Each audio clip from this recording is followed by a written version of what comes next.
गाय के दूध में असल में क्या है कि कैल्शियम और फास्फोरस का रेशो सही नहीं होता, तो उससे बच्चों में कई बार तान टेटनी होने की बीमारी रहती है। बकरी का दूध पीने से बच्चों में खून की कमी हो जाती है, फोलिक एसिड की कमी, उसके कारण बच्चा कमज़ोर हो जाता है। ब्रेस्ट फीडिंग दिन में कितनी बार करनी चाहिए? क्या ब्रेस्ट पंप यूज करना सही है? क्या सॉल्ट और शुगर देना चाहिए बच्चों को बच्चों की हेल्दी डेवलपमेंट के लिए? कोई ऐसा आहार है जो कि डाइट में होने चाहिए एट डिफरेंट एजेस ताकि उनके हेल्दी डेवलपमेंट हो, उनमें जो रेगुलर डेफिशिएंसीज है जो में अडल्टहुड में कता पड़ती है वो कम हो। आजकल अडल्ट्स लैक्टोज इंटॉलरेंट होते हैं, क्या यही चीज़ बच्चों में भी देखी जाती है? किस टाइप की बीमारियों को जन्म देता है ओबेसिटी? जो बच्चे ओबेज होते हैं उनमें क्या है कि सबसे पहले तो हाइपरटेंशन, ब्लड प्रेशर ज़्यादा होना, डायबिटीज़ होना। कौन कौन से वैक्सीनेशन है जो कि बहुत ही ज़रूरी है बच्चों के जन्म के बाद?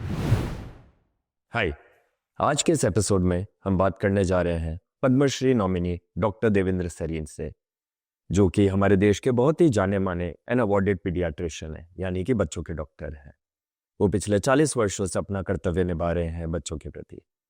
मेरा नाम कशिश वसंदानी है और हमारे ये चैनल डेडिकेटेड है उन सारे न्यू एज पेरेंट्स को जो कि एक सही और इन्फॉर्म्ड डिसीजन लेना चाहते हैं अपने बच्चों के प्रति। आज डॉक्टर सरीन से हम डिस्कस करने जा रहे हैं बच्चों को एट डिफरेंट एजेस क्या डाइट देनी चाहिए और क्या नहीं देना चाहिए उनकी हेल्दी डेवलपमेंट के लिए। हम उनसे बच्चों की हेल्थ हैबिट्स और हेल्थ इश्यूज़ के बारे में भी बात करेंगे और उनको कैसे ओवरकम किया जा सकता है। पर आगे बढ़ने से पहले मैं आपसे रिक्वेस्ट करना चाहूँगा कि आप इस चैनल को ज़रूर सब्सक्राइब करें और अपने फ्रेंड्स और फैमिली में जिनको ये कंटेंट हेल्पफुल हो सकता है उनसे भी ज़रूर शेयर करें, ताकि हम इसी तरीके का कंटेंट आगे भी बनाते रहें।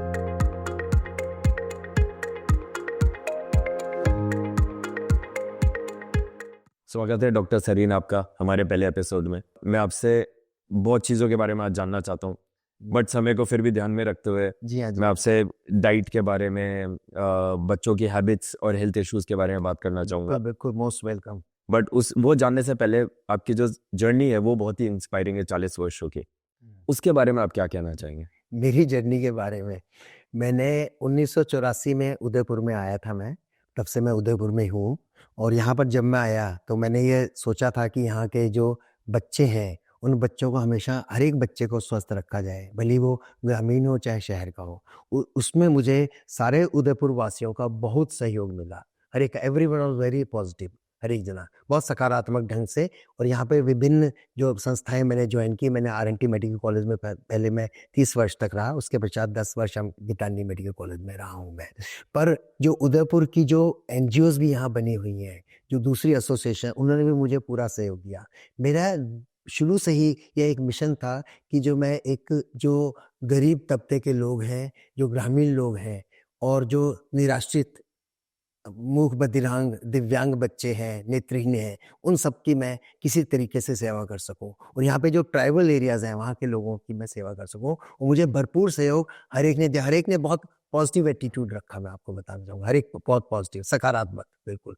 उसके सहारे और एक परिवार का पूरा, मुझे मेरी वाइफ़ का, मेरे बच्चों का भी पूरा सहयोग मिला, मित्रगणों का सहयोग मिला, सारे समूहों का, सबों का सहयोग मिला मुझे। इसके कारण मैं ये अचीव जो करना था, उसमें काफ़ी हद तक मैं मानता हूँ मैंने काफ़ी हद तक उसको पाया है। वाह वाह।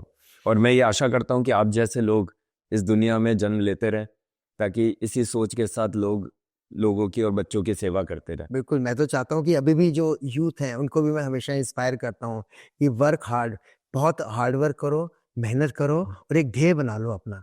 Nothing is impossible in this world. अगर आप ध्येय बना लोगे, उसके हिसाब से चलते रहोगे, तो बीच में दिक्कतें थोड़ी बहुत आती हैं। उन दिक्कतों को आदमी अपने आत्मविश्वास और सबके सहयोग से उसकी पूर्ति कर सकता है। सही बात। तो अगर अपन बच्चों के बारे में थोड़ा और जाने, हाँ, हाँ। अगर बच्चों की डाइट के बारे में जाने, तो जो डाइट की सबसे पहली चीज़ होती है वो होता है मदर मिल्क।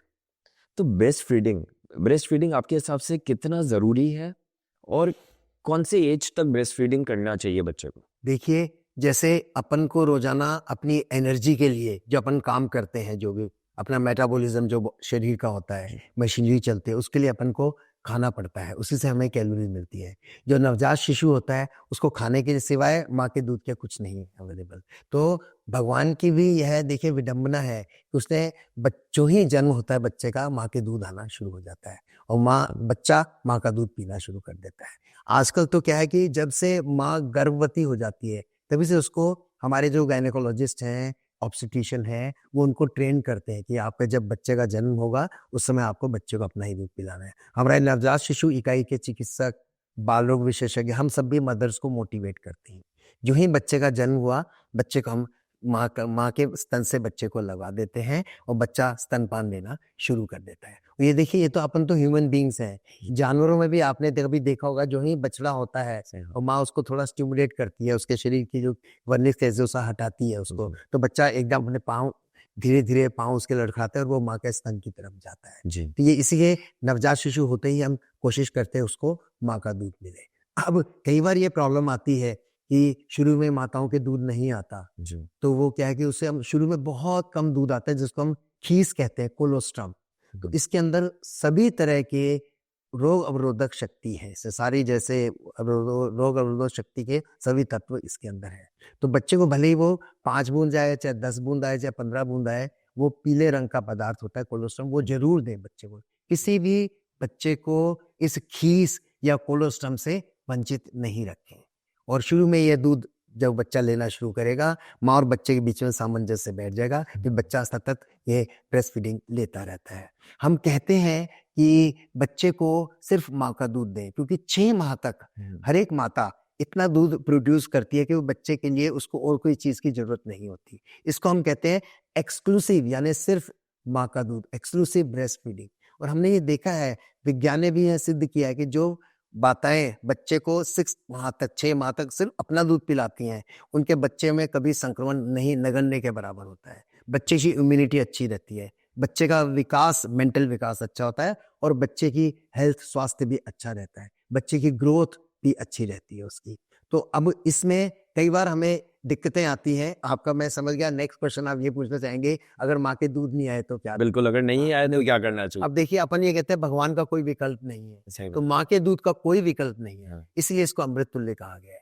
इसके अंदर सारी शक्तियां हैं, सारी शक्तियां, इसको नेचुरल टीकाकरण कहा गया बच्चे का जन्म पर। सो यह जब अगर दूध नहीं आता तो माताओं को हम हमेशा इंस्पायर करते हैं उनको कि कोशिश करो दूध आ जाएगा, कोशिश करो दूध आ जाएगा। और हम जो कई बार क्या होता है कि साइकोलॉजिकल फैक्टर्स भी होते हैं इसमें, उनको हम असेस करते हैं जहाँ पे माता रिलैक्स फील करे। कई जो माताएं हैं वो अपने पीहर में रिलैक्स फील करती हैं, कई माताएं जो हैं अपने ससुराल में रिलैक्स फील करती हैं, और प्रथम प्रसव में ये ज्यादातर प्रॉब्लम आती है। तो हम ये देखते हैं कि भाई वो जहाँ पे रिलैक्स फील करे, जहाँ पे अच्छा आहार ले ले, तो वहां पे हम चाहते हैं कि बच्चे का वहीं जन्म हो, बच्चा माँ का दूध लेना शुरू कर दे। जब बच्चे को माँ का दूध कैसे हम पता लगाएंगे कि मिल रहा है नहीं मिल रहा? एक तो जब माँ स्तनपान कराएगी तो माँ के स्तनों में से क्या होगा कि हल्कापन फील होगा उसको। अच्छा। बच्चा नींद निकालेगा। बच्चे को, छोटे बच्चे को हम एक तरह से कुंभकर्ण की तरह कहते हैं। सही बात। वो बहुत, हम कहते हैं कि माँ का दूध पिया, पेशाब गया, लेट्रिन गया, फिर सो गया। लगभग 16 से 18 घंटे बच्चा बिल्कुल सही। बच्चा कई बार पेशाब करेगा, बच्चे का वजन बढ़ता रहेगा धीरे धीरे। बच्चा बिना बात के रोएगा नहीं। अगर बच्चा गीला करेगा तो होगा, या लेट्रिन जाएगा तो रोएगा, अदरवाइज बच्चा रोता नहीं है। और ये माँ को भी एक फीलिंग आ जाती है कि बच्चे ने दूध पी लिया है अच्छी तरह, और बच्चा कंधे के लगा के वो डकार देती है, बच्चा डकार ले लेता है। इसका मतलब माँ के दूध सही आ रहा है।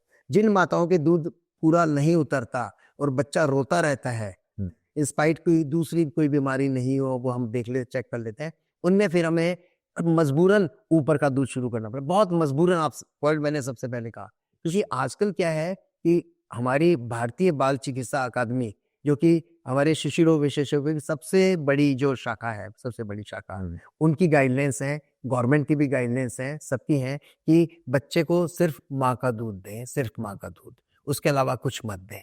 तो हम ये कोशिश करते हैं कि जिन माताओं के नहीं दूध आता, कि वो उनमें क्या होता है कि जो निप्पल होता है, जो माताओं के निप्पल रिट्रैक्टेड होता है, ऊपर उभार नहीं होता उसमें। कम जो आजकल प्रसव काल में शुरू कर देते हैं उनको बताना कि कैसे निप्पल में उभार आ जाए। अच्छा। अगर निप्पल में उभार नहीं आता, उस स्थिति में हम कहते हैं कि माँ अपना दूध निकाल के बच्चे को दे। अच्छा। क्योंकि हम नहीं चाहते कि ऊपर का दूध दिया जाए बच्चे को। अच्छा कटोरी चम्मच से माँ बच्चे को अपना दूध दे दे।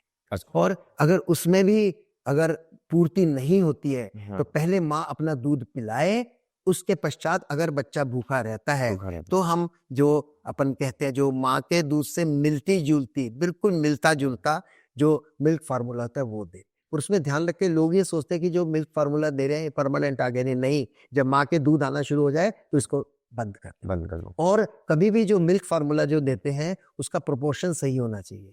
1 हिस्सा पाउडर, 6 हिस्से पानी, अच्छा और ताजा बना के दे अच्छा बच्चे को। और बोतल से नहीं दे, बोतल से नहीं। कई लोगों में धारणा है किससे कि पिलाना? ऊपर का, हाँ, कटोरी चम्मच से दे कटोरी। बच्चे को, आराम से दे, बच्चा ले लेता है आराम से। शुरू से आदत डालें कि बोतल, ब्रेक ए बोतल एंड सेव ए चाइल्ड। एक अच्छा। बोतल को तोड़ो, एक जिंदगी को जोड़ो। कि बोतल से दूध पिलाने से बच्चों में श्वसन रोग ज्यादा होते हैं, दस्त ज्यादा लगते हैं, बच्चों के दांतों की बनावट खराब होती है, बच्चों में इन्फेक्शन, सारे इन्फेक्शन बहुत ज्यादा हो जाते हैं। अच्छा इसलिए हम कहते हैं बोतल से कभी दूध नहीं पिलाएं। 6 माह तक सिर्फ माँ का दूध दें। कई बार गर्मी में माता पिता आते हैं कि पानी पिला दें क्या, हम हाँ बहुत गर्मी है। माँ के दूध में 85% पानी होता है, तो पूर्ति कर देता है उसकी। अच्छा और इसके अंदर प्रोटीन्स भी होते हैं।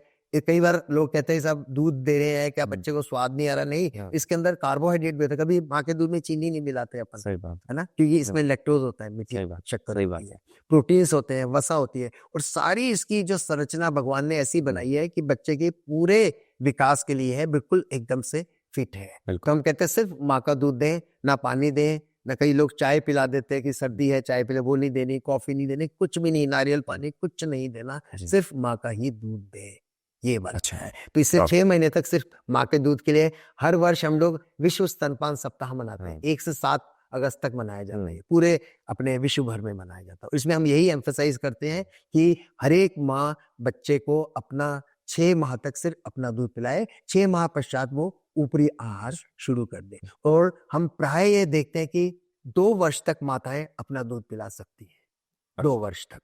2 वर्ष के बाद पिलाना बंद कर देना चाहिए? 6 माह तक तो सिर्फ माँ का दूध, अच्छा 6 माह के बाद माँ का दूध रहेगा, साथ साथ उसके ऊपरी आहार शुरू कर दें। अच्छा और 2 वर्ष तक माँ का दूध पिलाती रहे ऊपरी आहार के साथ। और 2 वर्ष के बाद माँ अपना दूध पिलाना बंद कर सकती है। और उसमें कोई जरूरी नहीं है, कई माताएं 2.5 साल तक दूध पिलाती हैं, पिला सकती हैं, हाँ 3 साल तक पिला सकती हैं, सही बात। पर 2 वर्ष तक ज्यादा प्राय माताएं हम कहते हैं कि 2 वर्ष तक जरूर पिलाओ अपना दूध। तो 2 वर्ष तक पिलाना ही चाहिए। हाँ, और 6 महीने पश्चात, 6 माह, पहले 6 माह सिर्फ माँ का दूध, सिर्फ माँ का दूध। 6 माह से 2 वर्ष तक माँ का दूध और ऊपरी आहार, और 2 वर्ष के पश्चात ऊपरी आहार बच्चा लेना शुरू कर देता है। अब एक चीज और प्रश्न आता है कि 6 माह पे कौन सा आहार दें। सही बहुत इंपॉर्टेंट क्वेश्चन है। हाँ। बहुत माता पिता हमारे पास आते हैं कि जी। क्या दें। वो विभिन्न मार्केट में प्रचलित हैं, जो कई कॉमर्शियल नेम्स हैं, वो कहते हैं कि ये चीज दें, ऐसी। जी। हम कहते हैं नहीं, घर का बना हुआ आहार दें, अच्छा। घर का बना हुआ आहार। जी तो घर में बच्चे को हम कहते हैं कि 6 महीने पश्चात बच्चे को थोड़ा सेमी सॉलिड जो फूड देना शुरू करते हैं, जी मथा हुआ, जैसे चावल मथ के दे सकते हैं, खिचड़ी को मथ के दे दें, है ना, दूध में कोई बिस्किट डाल के दे सकते हैं, दूध के जी। अंदर खीर को मथ के दे सकते हैं अपन, हाँ नरम करके। हलवा जो बनता है उसको पतला करके नरम करके वो देना शुरू कर सकते हैं। पर एक साथ इतनी चीजें कशिश शुरू नहीं करनी नहीं कि कर बच्चे को देखें उसको कैसा अच्छा लगता है, हर एक चीज का स्वाद कैसा आता है, उसके पश्चात बच्चे को ऊपरी आहार देना शुरू करें हम लोग।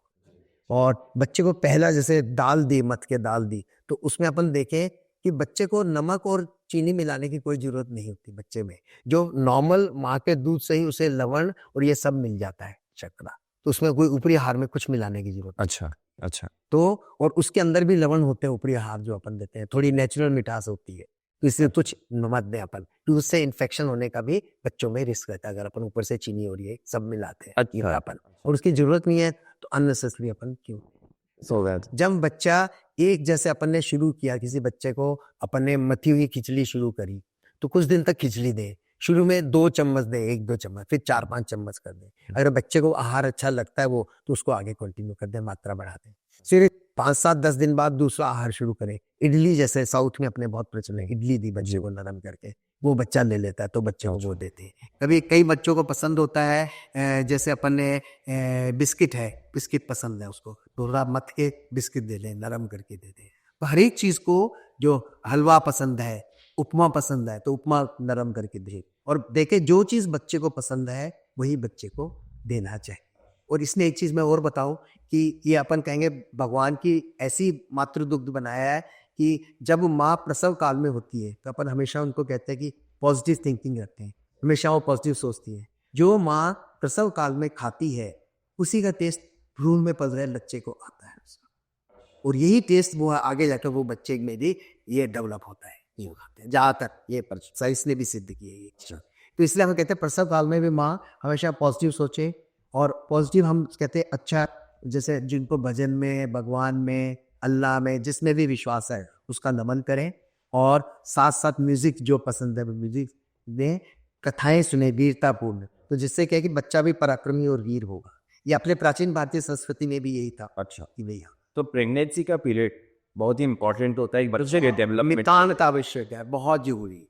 और इसलिए आजकल हमने कर दिया कि इसको एंटीनेटल पीरियड कहते हैं, एंटीनेटल पीडियाट्रिक्स दे दिया नाम अपने, एंटीनेटल पीडियाट्रिक्स। तो हम जो हमारे ऑब्स्टेट्रिशियन है, जो फीमेल्स के डॉक्टर है प्रसव के, उनके साथ में मिलकर हम उनकी काउंसलिंग करते हैं मदर्स की। अच्छा, तो अब जब बच्चा 9-10 महीने का हो जाता है उसके पश्चात बच्चे के दांत आ जाते हैं, दांत आने शुरू हो जाते हैं, तो बच्चा थोड़ा चबा भी सकता है। तो उस स्थिति में कई बार पेरेंट्स आते हैं कि बच्चे को मुंह के अंदर कुछ रखने के लिए दे दे, टीप्स वगैरह नहीं, हम मना करते कुछ नहीं देना, बच्चे का आहार ऐसा कर दे। फिर थोड़ा सा अपन सॉलिड्स पे आ जाते हैं, थोड़ा थोड़ा सॉलिड करके, जैसे मूंगफली है, मूंगफली को नरम करके मैश कर दिया, उसको दे दिया मूंगफली, चने को मैश करके दे दिया, घर में छोले बनते हैं उनको उबाल के नरम करके मैश करके और खिचड़ी के अंदर बना के दे दिया, उसको चावल के साथ दे दिया, चावल दे दिए बच्चे को डिफरेंट तरह। तो ये सब चीज़ें, रोटी का टुकड़ा, फिर उसको थोड़ा सा हल्का सा नरम करके रोटी जमाना बच्चा शुरू कर देता है। 1 साल तक बच्चा है उसको सब लोग अपने साथ बिठा के थोड़ा थोड़ा खिलाए और बच्चे से वो अच्छी तरह से हाथ साफ रख के माताएं खिलाएं हमेशा, हम ये इन्फेक्शन नहीं जाए। और फिर 1 साल के बाद बच्चा खुद मांग के शुरू कर देता है, बच्चे में उठा के चीज़ मुंह में डालने की आदत आ जाती है। तो फिर 2 वर्ष तक उसको जो घर में बन रहा है उसको हम कहते हैं फैमिली फूड। तो फैमिली फूड के 2 एस्पेक्ट्स हैं, एक तो है जो घर में बन रहा है वही बच्चे को दे, और एक होता है एज ए जॉइंट फैमिली जो बड़े बच्चों के लिए इंपॉर्टेंट है, उसमें सब मिलकर एक समय का खाना कम से कम साथ खाएं।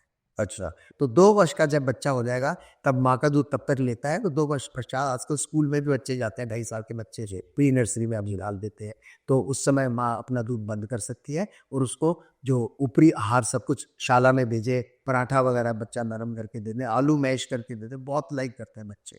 और बच्चे हरी सब्जियों में पालक और भिंडी बहुत लाइक करते हैं ज़्यादातर, अच्छा, तो वो उसको देना शुरू करते हैं 2-2.5 साल में, जो बच्चे को टेस्ट अच्छा लगा। आपने बहुत सारी इंटरेस्टिंग बातें बताई और इन्हीं से लिंक्ड मेरे को बहुत सारे सवाल आए हैं। हाँ हाँ, देखो, मैं एक बार सबसे पहले वाले सवाल पे वापस जाना चाहूँगा, जो अपन ब्रेस्ट फीडिंग की बात कर रहे थे।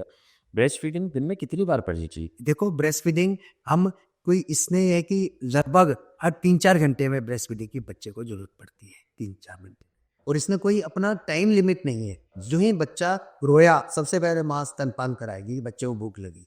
कई बार बच्चा क्या कि एक बार ज़्यादा दूध पी लेता है कभी, तो उसको नेक्स्ट टाइम फिर वो थोड़ी देरी से पिएगा, और कई बार कम दूध पीता है तो जल्दी जाग जाएगा। अच्छा, जब बच्चा यूरिन करता है, गीला होता है, बच्चा जाग जाता है, स्तनपान के लिए आ जाएगा बच्चा। इसी तरह जब बच्चा मोशन जाता है, लेटरिन जाता है, तो उस समय भी वो बच्चे को फिर भूख लगने लग जाती है, भूख का जो एक रिफ्लेक्स बन जाता है, तो वो बच्चा दूध ले लेता है। तो लगभग हम देखते हैं दिन में 10 बार तो माँ को दूध 10-12 बार करा देना चाहिए। और रात्रि में भी दूध जरूर पिलाए, रात में तो बहुत इंपॉर्टेंट है, बहुत ज़्यादा। रात्रि में जो माताएं दूध पिलाती हैं, स्तनपान कराती हैं, उनके अंदर प्रोलैक्टिन हार्मोन ज़्यादा बनता है, 8-10 गुना ज़्यादा बनता है। अच्छा, उससे क्या दूध का सिक्रेशन बढ़ता है। अच्छा, तो रात में भी दूध पिलाए माँ अपने साथ बिठा के, और जो ही बच्चे ने दूध पी गया बच्चे को ढकात पिला के। तो क्या ये कहना सही है कि हर 2-3 घंटे में ब्रेस्ट फीडिंग करनी चाहिए? हाँ, लगभग, बिल्कुल बिल्कुल। और मैंने फिर बताया कि लगभग ऑन एन एवरेज, वैसे जब बच्चा रोए तब उसको फीड करा दे, और वो एक जो सिग्नल। वो सीखता है। और जो कमजोर बच्चे हैं, जन्मजात जिनका वजन कम है, उनमें क्या ब्लड शुगर कम होने के चांसेस रहते हैं, उनको हम कहते हैं लगभग 2-2 घंटे में जरूर फीड कराए। अच्छा, कोई मात्रा कम लेते हैं वो, तो थोड़ी सी उनकी कैपेसिटी कम होती है, तो उनको हम कहते हैं 2-2 घंटे। अच्छा, ये कैसे पता पड़ेगा कि बच्चे का पेट भर गया? जैसे आपने बताया कि अगर बच्चों का पेट किसी रीज़न की वजह से नहीं भरा है तो उनको ऊपर का दूध देना चाहिए, तो ये कैसे पता पड़े कि बच्चों का पेट भर गया? देखिए, मैंने बताया कि बच्चा दिन में लगभग 3-4 बार, 4-5 बार पेशाब जाएगा, 5-6 बार, और बच्चा लेटरिन जाएगा, और बच्चा अननेसेसरी रोएगा नहीं, और लगभग 15-16 घंटे की नींद निकालेगा बच्चा। बस। और जब भूख लगेगी तभी रोएगा, अननेसेसरी रोएगा। अच्छा रोहित। तो ये लक्षण यही है कि बच्चे को आहार मिल रहा है, अच्छा तो माँ को स्तनों में हल्कापन लगेगा। अगर रो रहा है तो वो एक सिग्नल है कि भूख लग रही है। हाँ, ज़्यादातर बच्चे को भूख लगती है। अच्छा, बच्चे को इसलिए हम कहते हैं बच्चा किसी को कोई वो नहीं करता, मतलब सिर्फ जब अपने को भूख लगती है तभी माँ को वो याद करता है और माँ सुना दूध पिला सके। आपने जैसे ऊपर के दूध के बारे में बात किया कि पाउडर मिल्क ही देना चाहिए, क्या गाय का दूध भैंस का दूध देना सही है? देखिए, मैं कहूँगा स्तनपान, माँ का दूध, माँ का दूध, माँ का दूध यथासंभव हो सके कोशिश करते रहे, माँ के दूध आ जाएगा। इन केस अगर माँ के दूध किसी भी हालत में नहीं आता है तब अपन ऊपरी दूध देने का सोच सकते हैं। ऊपर के दूध में आजकल ब्रेस्ट मिल्क बैंक्स बन गए हैं। उदयपुर में भी अपने यहाँ है, जनरल हॉस्पिटल में, दिव्य मदर मिल्क में। वहाँ पे क्या है कि एक बैंक की तरह है ये, जहाँ पे जिन माताओं के किसी कारणवश बच्चे की मृत्यु हो गई और दूध आ रहा है तो वो अपना दूध डोनेट कर देती है वहाँ जी। या बच्चा किसी कारण बहुत ज़्यादा सिक है, बीमार है, वो दूध नहीं पी पा रहा, तो बजाय दूध वेस्ट करने के वो वहाँ दे देती है। वहाँ उनकी पूरी जांच पड़ताल के पश्चात उनसे दूध लिया जाता है, उस दूध को स्टोर कर दिया जाता है और फिर जिसको जो ज़रूरतमंद हो वो वहाँ जाता है और वहाँ से वो दूध ले सकते हैं। तो जो माता पिता ये चाहते हैं कि हमारे बच्चे को सिर्फ माँ का ही दूध मिले, भले दूसरी माता का मिले, डॉक्टरी जिसको अपन पुराने समय में कहते थे, उनका दूध मिले, तो ब्रेस्ट मिल्क बैंक से वो ले सकते। ये दूसरा ऑप्शन है। अगर जिन जगहों पे ब्रेस्ट मिल्क बैंक नहीं है वहाँ पर हम जो माँ के दूध से मिलता जुलता दूध है, मिलता जुलता वर्ड, माँ के दूध के बराबर तो नहीं है, मिलता जुलता, वो ऐसे जो आर्टिफिशियल जो पाउडर्स आते हैं उनके अंदर उनकी सरसर लगभग वही बनाते हैं। फिर एक, अब मैं जान गया आप पूछना चाहते हो कि गाय का दूध दे दे क्या उसको बच्चे को। कई जगह ये प्रथा है कि गाय का दूध या बकरी का दूध देते हैं। तो गाय के दूध में असल में क्या है कि कैल्शियम और फास्फोरस का रेशो सही नहीं होता, उससे बच्चों में केवल तान टेटनी होने की बीमारी रहती है, तो हम वो नहीं चाहते हैं। और इसके अंदर जो प्रोटीन्स जो होते हैं वो केजिन होते हैं ज़्यादा, केजी, तो वो पचते नहीं है पूरी तरह से, तो इससे उन बच्चों में थोड़ा उल्टी होने के चांसेस भी बढ़ जाते हैं। स्पिटिंग करते हैं बच्चे बहुत ज़्यादा गाय के दूध को। इसलिए हम कहते हैं अगर कहीं माँ का दूध भी नहीं मिल रहा, ब्रेस्ट मिल्क बैंक से दूध नहीं मिल रहा और पाउडर मिल्क भी अवेलेबल नहीं है और ज़रूरी है बच्चे को पेट तो भरना ही है, उस स्थिति में हम कहते हैं कि गाय का दूध दे दें। अगर वो अच्छी गाय, पालतू गाय है जिसको रोज़ाना वो दे सकते हैं वो तो। और बकरी के दूध के लिए हम हमेशा मना करते हैं। बकरी का दूध पीने से बच्चों में खून की कमी हो जाती है, फोलिक एसिड की कमी, उसके कारण बच्चा कमज़ोर हो जाता है, तो हम कहते हैं बकरी का दूध नहीं है। कौन सी एज से गाय का दूध या फिर कोई भी दूध अपार्ट फ्रॉम पाउडर मिल्क देना चाहिए? पाउडर नहीं, माँ का दूध का हुआ। हाँ, पाउडर मिल्क तो हम बिल्कुल चाहते नहीं, हम शेषा बिल्कुल नहीं चाहते। कि आपको मैं बताऊं, पाउडर मिल्क है बहुत कॉस्टली होता है, ये लगभग 800-900 रुपए का एक डिब्बा आता है जो 10 दिन में खत्म हो जाता है। तो लगभग 3,000 रुपए का आर्थिक भार परिवार पे। माँ के दूध में कितना आर्थिक भार? कुछ भी नहीं, जीरो। जो ही बच्चे को भूख लगी, वो रोया, माँ ने स्तन के लगाया, दूध पी लिया, सो गया। सही बात, बस। कोई इकोनॉमिकली बहुत हेल्प होती है। बढ़िया। और एक क्या कि दूसरा जो गर्म करना पड़ता है, ऊपर का डिब्बे का दूध बना के वो थोड़ा सा गर्म करके देते हैं, जैसे ऊपरी दूध भी जो देते हैं गर्म करके, तो जब तक गर्म करते हैं, उसको प्रिपेयर करते हैं, तब तक कई बार बच्चा भूखते कारण सो जाता है। अच्छा। तो माँ के दूध में इमीडिएटली अवेलेबल है, इंस्टेंट जी, तो माँ एकदम लगाती है अपने स्तन के और बच्चा दूध पी लेता है। बिल्कुल। और कौन से एज के बाद गाय का दूध देना? 6 माह बाद, 6 माह के बाद तो चाहते तो गाय का ऊपर का दूध ये शुरू कर सकते हैं। उसके अंदर साथ साथ ये लिक्विड्स हैं, तरल पदार्थ है, इनके साथ साथ सेमी सॉलिड भी दे, जिससे बच्चे का विकास सही रहे, बिल्कुल बराबर सही रहे। आजकल के पेरेंट्स और माएँ अपने कन्वीनियंस के लिए ब्रेस्ट पंप भी यूज़ करती हैं ताकि स्टोर करके वो बच्चों को दूध दे पाए। क्या ब्रेस्ट पंप यूज़ करना सही है? देखिए, इस स्थिति में मैं कहूँगा जो कार्य करने वाली माताएं हैं, कार्यकाजी महिलाएं हैं, पहले 6 मंथ तक, 9 माह तक उनको लीव मिल जाती थी, पोस्टनेटल लीव, आजकल भी और एक्सटेंड करने का सोच रहे हैं। तो वो क्या है कि पर कई बार उनको कार्यस्थल पर जाना पड़ता है, उस स्थिति में हम कहते हैं कि वो हाथ से निकाल कर अपना दूध, पंप्स वगैरह की हाथ से निकाल कर कटोरी में रख जाए, और घर में जो भी उसकी केयर कर रहा है वो उसको दूध कटोरी चम्मच से पिला दे, और 8 घंटे तक माँ के दूध की पौष्टिकता नष्ट नहीं होती। रूम टेम्परेचर जहाँ अपन बैठे हैं ऐसे यहाँ रख दें और कोई भी स्टील के बर्तन में रख के चले जाए, कोई भी घर में जो केंद्र है वो माँ का दूध पिलाते, और फिर 8 घंटे बाद जब माता आए तो अपना स्तनपान करा दे। तो हम चाहते हैं हर एक स्थिति में हमें कोई दूसरे ऑप्शन की जरूरत नहीं हो, सिर्फ माँ का दूध, माँ का दूध, माँ का दूध। और अगर माना ऐसा भी है कि आजकल कार्यस्थल पर भी हर एक माता बच्चे को ले जा सकती है, एक गवर्नमेंट की तरफ से पॉलिसी है, सारी प्राइवेट एजेंसीज की तरफ से। तो जहाँ तक वहाँ एक प्रोविजन किया जाता है, ऑफिसेज में बहुत जगह हो रहा है, उदयपुर में भी है कि जहाँ पे अलग से एक छोटा रूम बना देते हैं जिससे माँ निश्चित होकर जाए और बच्चे को अपना दूध पिला सकती है, खा सकती है, केयर कर सकती है। और अगर उसका घर बिल्कुल पास में है माता का, तो लंच के टाइम में वो परमिशन लेके और घर जाके बच्चे को फीड करा के आ सकती है।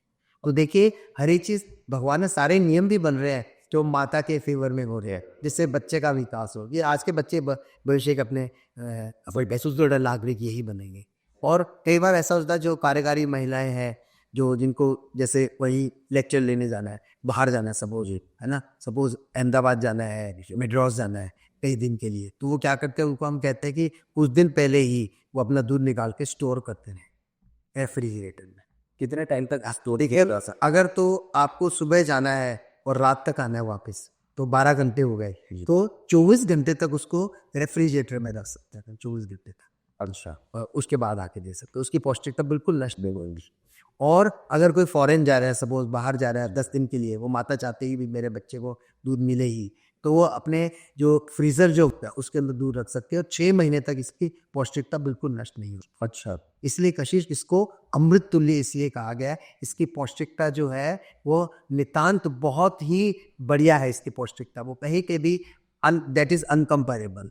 इसकी पौष्टिकता बिल्कुल नष्ट नहीं होती। भगवान ने ऐसा ही चीज बनाई है माँ का। So good to know all of this from you. मतलब ये सारी चीज़ें जान के ऐसा लग रहा है कि बहुत कुछ है जानने को, बट फिर भी समय कम है। इसी दौर में साथ साथ जाना चाहूँगा, कई बार माताओं की क्या होता है कि जुड़वा बच्चे हो जाते हैं, है ना, तो वो कहते हैं भाई कैसे फीड कराएं वो जुड़वा बच्चों को। तो हमने विज्ञान ने ये सिद्ध किया है कि दोनों बच्चों को इकट्ठा फीड करा सकती है माँ गोदी में लेके। जब दोनों को इकट्ठा फीड कराती है तो उसके दूध का स्राव बहुत बढ़ जाता है, जिससे दोनों बच्चों के दूध की पूर्ति हो जाती है। और भगवान ने भी ऐसी, मैं कहूँगा, विडम्बना है कि इस अमृत तुल्य स्तनपान के लिए भगवान भी क्या करें, जुड़वा बच्चे हो तो माता के दूध का स्राव बढ़वा देता है, ज़्यादा दूध आता है। ट्रिप्लेक्स भी होता है, 3-3 बच्चे आएगा, उनमें भी दूध बढ़ जाना है दूध। तो हर स्थिति में माँ बच्चे को अपना दूध पिलाए, बराबर पिलाए माँ अपना दूध, हम यही कहते हैं हमेशा। नाइस। एक और चीज़ आपने बहुत अच्छी बताई कि सॉल्ट और शुगर की ज़रूरत नहीं होती और नहीं डालना चाहिए। तो क्या सॉल्ट और शुगर देना चाहिए बच्चों को, और अगर देते हैं तो क्या होता है और कौन सी एज से देना चाहिए? देखिए 1 वर्ष तक हम कहते हैं बिल्कुल सॉल्ट और शुगर की जरूरत नहीं पड़ती। 1 वर्ष के पश्चात बच्चे को दे सकते हैं। अच्छा, जो भी घर के में सामान्य जो बनता है, कोई एक्स्ट्रा देने की जरूरत, जो सामान्य पड़ता है वो देते हैं। एक साल तक तुमको कोई एक्स्ट्रा देने की बिल्कुल जरूरत नहीं। बिल्कुल। माँ के दूध में सारे लवण होते हैं और 1 साल तक उसकी पूर्ति हो जाती है, शुगर भी होती है पूर्ति हो जाती है। कहते हैं मीठा अच्छा नहीं होता सेहत के लिए की, और बहुत से अडल्ट्स भी आजकल मीठा छोड़ने लगे हैं। तो क्या बच्चों में आजकल बहुत ध्यान रखते हैं, जो कि बहुत ही इन्फॉर्म्ड पेरेंट्स है और कॉन्शियस पेरेंट्स है, कि नहीं देना चाहिए उनको? देखिए ये तो कल्चर पे है डिपेंड। हाँ, तो अगर कई बच्चों को जैसे मीठा पसंद है, वो 2 साल से बड़ा बच्चा है, मीठा पसंद है उसे, पर इसको हम कहें कि मीठा, sweet things are not the substitute of the normal food, healthy food का।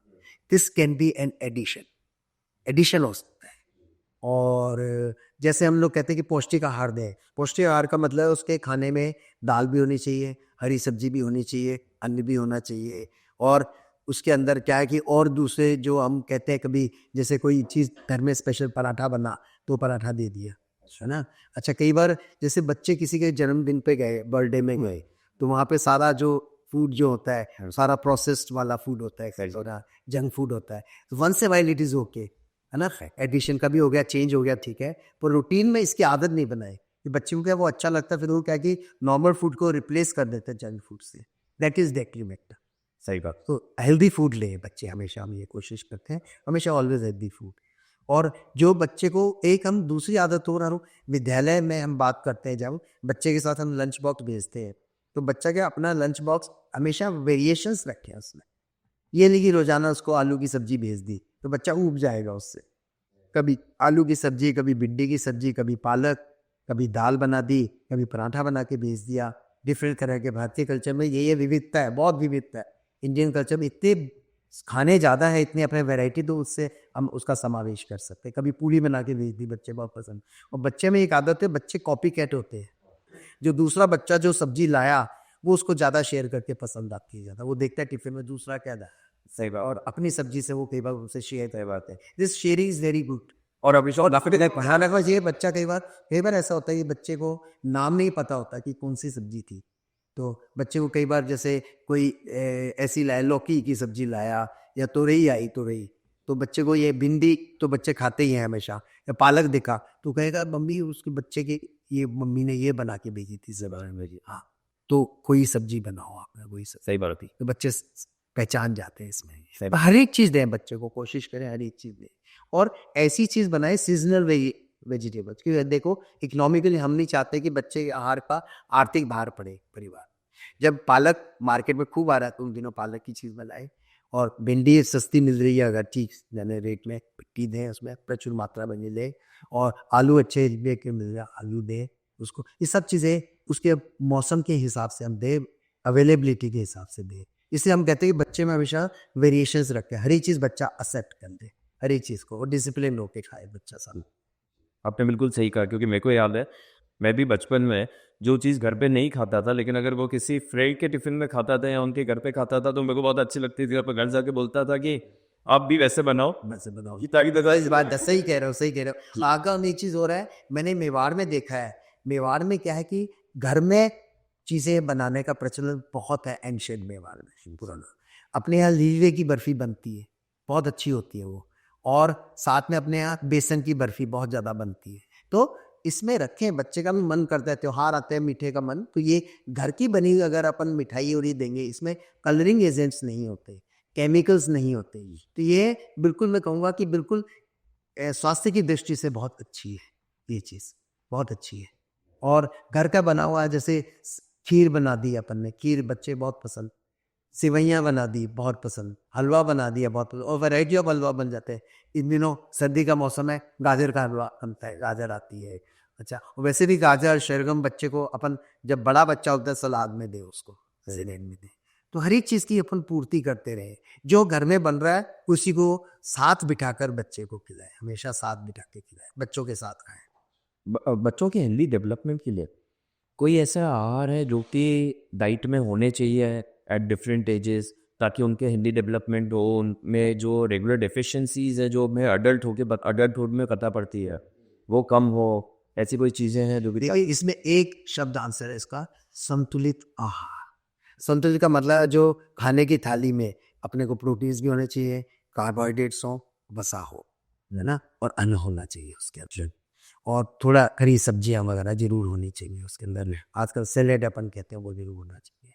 अब ये है कि टेस्ट के कारण कई बच्चों को जैसे चने की दाल पसंद है, तो चने की दाल बनाए, साथ में दूसरी दालें भी बनाए, मूंग की दाल बनाई, मसूर की दाल बनाई, तो कल मिक्स बना दी दाल, सारी मिक्स करके दाल बना दी, वो चीज़ें दे।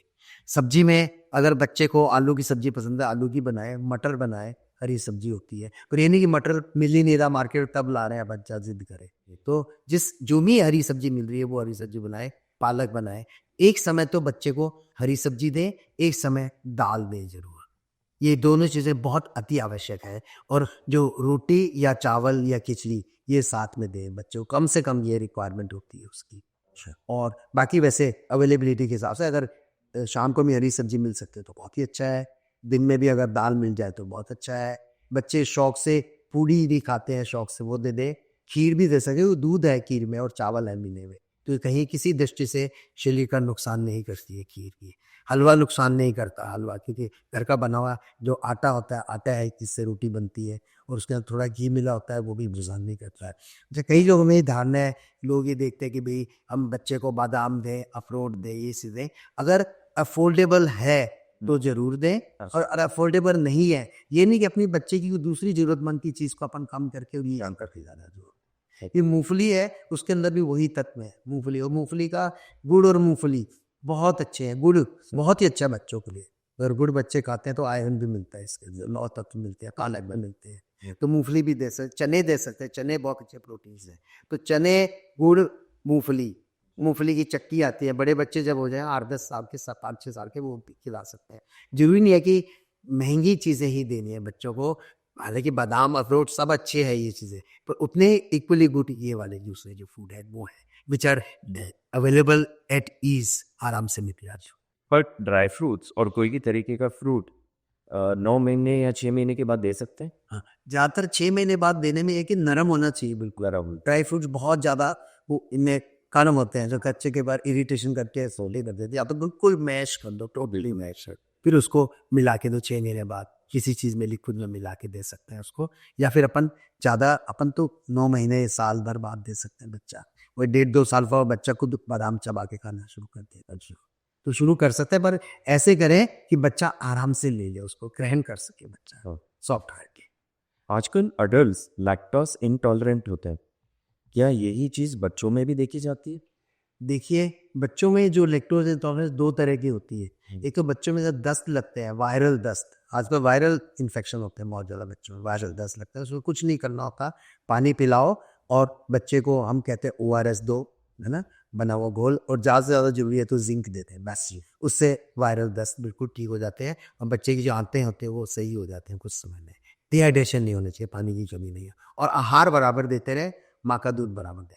कई बार वायरल डायरिया, कुछ वायरसेस ऐसे होते हैं, उनके पश्चात में बच्चे में दूध के कारण इंटॉलरेंस हो जाती है, but this is temporary, transient कहते हैं लैक्टोज इंटॉलरेंस। जब तक डायरिया है तब तक बच्चे को हम कहते हैं, अगर उसके लेट्रिन में, उसके स्टूल के अंदर वो शुगर आती है, तो हम कहते हैं तब तक बंद रखें हम उब्बर का दूध, जो भी देते हैं माँ का दूध, और उसके पश्चात जो ही ठीक हो जाए बच्चा, तब अपन दोबारा कंटिन्यू करें। उस स्थिति में अपन कहते हैं कि लैक्टोज नहीं दें कुछ समय के लिए।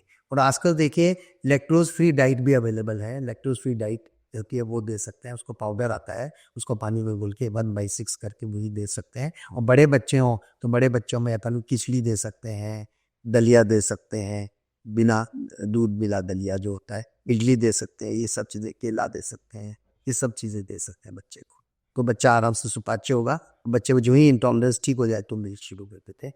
कुछ बहुत कम बच्चों में जो कॉन्जेनिटल लैक्टोज डेफिशिएंसी होती है, लैक्टेज एंजाइम की डेफिशिएंसी, लैक्टोज इंटॉलरेंस कॉन्जेनिटल, अच्छा, तो वो बच्चों में, उनमें हमें ध्यान रखना पड़ता है, उनको फिर ये नहीं दे सकते अपन दूध, तो दूध की बजाय और सब्स्टिट्यूट उनको देने पड़ते हैं, बहुत कम परसेंटेज, बहुत नगण्य। अच्छा। हाँ। बट अगर डायरिया ज़्यादा हो रहा है बच्चे को, तो क्या ये एक सिग्नल है कि बच्चा लैक्टोज इंटॉलरेंट है? डायरिया जब ज़्यादा होता है बच्चों में और लैट्रिन की जगह बच्चे की लाल हो जाती है, तब हमें लगता है कि एसिड सिक्रीट हो रहा है, लैक्टिक, वो लैक्टिक एसिड होता है, जो लैक्टोज, जो अन्न, जो पाचन नहीं होता है जिस लैक्टोज का आंतों के अंदर, वो लैक्टिक एसिड बन के निकलता है स्टूल पे, वो इरिटेशन करता है, तो उससे क्या है, इसको हम कहते हैं लैक्टिक की जगह लाल हो जाना। उस स्थिति में हम लैट्रिन की जांच कराते हैं, अगर उसमें शुगर आती है, लैक्टोज आता है, तो हम कुछ समय के लिए बंद कर देते हैं उसको, और फिर उसके पश्चात के धीरे धीरे ठीक हो जाते, हम धीरे धीरे उसको ले आते हैं डाइट में, नॉर्मल शुरू करते हैं। अच्छा, ठीक। पर हर एक, जब भी बच्चे में दस्त लगे, माँ का दूध बराबर पिलाते रहे, बराबर पौष्टिक आहार बराबर खिलाए, अदरवाइज बच्चा कुपोषित हो जाएगा बाद। ये ध्यान रखें माता पिता। ORS दे, सब जगह अवेलेबल है, नमक शक्कर का घोल वो दे। बच्चों को खाना कम पसंद आता है यूजुअली, बच्चे सभी माता पिता का ये कंप्लेन होता है कि हमारा बच्चा खाना नहीं खाता। क्या उसका पेट भर चुका है इसलिए वो खाना नहीं खाता, और फिर भी माता पिता उनको ज़बरदस्ती खाना खिलाना चाहते हैं? क्या वो ओवर ईटिंग सही है, या फिर अगर सच्ची में नहीं खाता तो कैसे खिलाए? देखिए, बहुत अच्छा प्रश्न पूछा आपने। आजकल बहुत पेरेंट्स की यही कंप्लेन होती है, बहुत पेरेंट्स यही कहते हैं हमें कि बच्चा खाता नहीं है। अगर बच्चे में कोई बीमारी है, गला खराब है बच्चे का, या पेट में दर्द है बच्चा, उस कारण बच्चा नहीं खाएगा, या उसको खाने की चीज़ पसंद नहीं है तो नहीं खाता है। पर ज़्यादातर हमने देखा है कि आजकल क्या है कि बच्चे पहले संयुक्त परिवार में रहते थे, बड़े दूसरे बच्चों से, भाइयों से, बहनों से सीखते थे, उनको देख कर खाते थे, इकट्ठा खाते थे, और इजीली अवेलेबल फूड नहीं होता तो बच्चे में चाह रहती थी। अब क्या हो गया, माता पिता भी सही है, एक ही बच्चा होता है, मैक्सिमम 2 बच्चे, वो चाहते हैं हम बच्चे को बेस्ट करें बच्चे के लिए। उनमें लगता है कि हमेशा डॉक्टर्स कहते हैं कि पौष्टिक आहार दो, तो बच्चा क्यों नहीं खाता, इसको और खिलाएं और खिलाएं, हमारे बच्चे का वजन बढ़े। वजन is not the criteria, body weight is not the criteria of a healthy child. अच्छा, इसमें बच्चे का शारीरिक और मानसिक विकास बराबर सतत बराबर होना चाहिए। बच्चे का ना तो ओवरवेट होना चाहिए। 1 साल का बच्चा लगभग 10 किलो का होना चाहिए। 10 किलो। अगर 8 और 10 के बीच में है तो भी नॉर्मल रेंज में है, 9 से 10 प्रेफरेबली, है ना? और अगर 10 किलो से ज़्यादा है, 11 किलो का ज़्यादा है तो वो ओबेसिटी में आता है। और मोटापे के फिर इट्सेल्फ आप जानते हैं कि आगे एजार्स होते हैं। तो बच्चे को हमेशा ऐसे बच्चे की ग्रोथ, क्योंकि पहले 3 माह में बच्चे का वजन ज़्यादा बढ़ता है, फिर अगले 6 माह तक और थोड़ा कम बढ़ना है, और फिर 6 माह से 1 साल तक बच्चे का वजन बहुत कम बढ़ता है हर वे। कई बार माता पिता चिंतित हो जाते हैं, बच्चा पहले वजन बढ़ा था कम है, तो हमको उनको ग्रोथ चार्ट दिखाते हैं हम कि ये बच्चे का वजन इतना होना चाहिए, इतना बच्चे का वजन सही है आपका। और वो बच्चे की हाइट वगैरह हम पैरामीटर सारे लेते हैं, और एक तरफ तो ग्रोथ और एक तरफ हम उनका डेवलपमेंट विकास देखते हैं। बच्चे के माइलस्टोन डेवलप हो रहे हैं नहीं हो रहे हैं, इंटेलिजेंस डेवलप हो रही है नहीं हो रही, इन दोनों का समावेश करके चलते हैं। तो बच्चे की ग्रोथ अच्छी हो, इसके लिए फिर मैं दोबारा आऊँगा, संतुलित आहार ज़्यादा जरूरी है, ओवर ईटिंग नहीं। और कई बार क्या है कि बच्चा आजकल माता पिता जो है जिद्दी हो जाते हैं, बच्चे की हर एक डिमांड पूरी करते हैं। अब बाजार में गए और बच्चे ने कह दिया मैं तो ये चीज़ लूँगा, ये चीज़ बच्चे को दिला दी एक बार। दूसरी बार गए, बच्चा कह रहा 3 चीज़ें ऐसी लूँगा, और उस समय उसको नहीं दिला सकते हैं माता पिता। तो बच्चे की हर जिद हमेशा पूरी नहीं करें, देख ले कहाँ पर जिद पूरी करनी है, और बच्चे को जिद्दी मत बनाए माता पिता। और एक चीज़ मैं कहूँगा, हर एक पेरेंट्स में जैसे हॉट टॉक्स होती है, तो बच्चा जब बड़ा हो जाता है 4-5 साल का बच्चा, तो वो सब समझता है बच्चा, तो कभी बच्चे के सामने डिस्कस नहीं करें, बच्चे के बारे में भी दोनों डिस्कस नहीं करें, आपस में अलग से डिस्कस करें, फिर बच्चे को दोनों मिलकर सेम चीज़ करें, बच्चे की सेम पॉलिसी।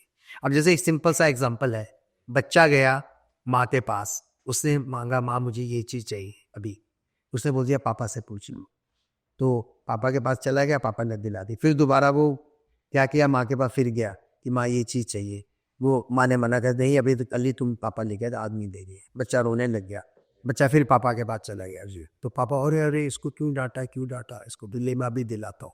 उसमें वो स्पॉइल कर रहे हैं, बच्चे का डिसिप्लिन स्पॉइल कर रहे हैं।